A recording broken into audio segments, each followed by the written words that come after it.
कम होती मकबूलियत के मद्देनजर कपिल शर्मा शो की टीम का नया इकदाम। पहले सुनील ग्रोवर और अब कई सालों बाद नवजोत सिंह सिद्धू को वापस शो में बुला लिया। सिद्धू ने सोशल मीडिया पर the great Indian Kapil show का टीजर शेयर किया।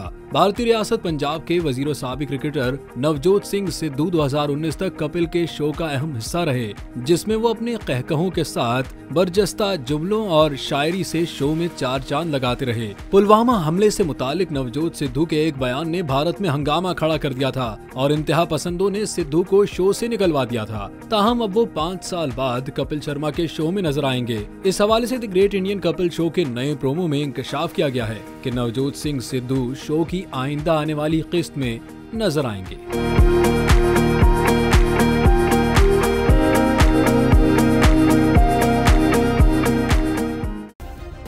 सब्सक्राइब करें और बेल दबाएं ताकि कोई खबर रह न जाए।